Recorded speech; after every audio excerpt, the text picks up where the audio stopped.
So 67%, so we're going to be charging a discounted reciprocal tariff. যুক্তরাষ্ট্রের president Donald Trump নতুন আমদানি শুল্ক আরোপ করেছেন। বৃহস্পতিবার নতুন নির্বাহী আদেশে এ শুল্ক আরোপ করা হয়। ধারাবাহিকভাবে বাণিজ্য ঘাটতির কারণে যুক্তরাষ্ট্রের জাতীয় নিরাপত্তা ও অর্থনীতি হুমকির মুখে পড়েছে জানিয়ে নতুন এ সিদ্ধান্ত নেওয়া হয়েছে বলে জানান ট্রাম্প।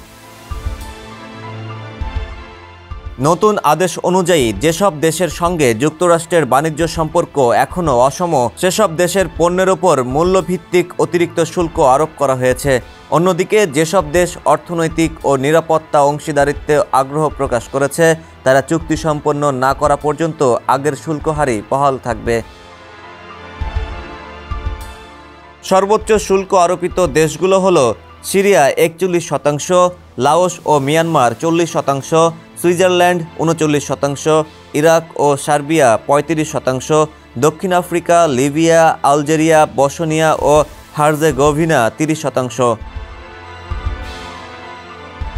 উল্লেখযোগ্য শুল্ক হারের দেশসমূহের মধ্যে রয়েছে বাংলাদেশ 20%, ভারত ও Kazakhstan 25%, Sri Lanka, Vietnam, Taiwan, Brunei 20%, Indonesia, Malaysia, Pakistan, Philippines, Thailand, Cambodia 18 থেকে 19%, মলদোভা ও তিউনিসিয়া 25%, নিকারাগুয়া 18%। 15% হারে শুল্ক আরোপিত দেশগুলোর মধ্যে রয়েছে আফগানিস্তান, তুরস্ক, দক্ষিণ Korea, Japan, Norway, New Zealand, Uganda, Ghana, Zambia, Venezuela, Liechtenstein, Namibia, Fiji, Cameroon, Congo, Guyana, Chad, Costa Rica, Malawi, Iceland, Nigeria, Papua New Guinea, Lesotho, Vanuatu, Ecuador, Israel, Madagascar, Brazil এবং আরও অনেক দেশ। সর্বনিম্ন শুল্ক হার 10% দেওয়া হয়েছে যুক্তরাজ্য, ব্রাজিল, ফকল্যান্ড দ্বীপপুঞ্জকে।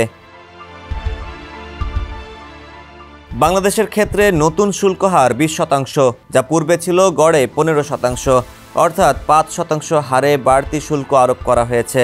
ফলে বাংলাদেশের তৈরি পোশাক সহ অন্যান্য রপ্তানি পণ্য যুক্তরাষ্ট্রে প্রতিযোগিতামূলক চাপে পড়তে পারে।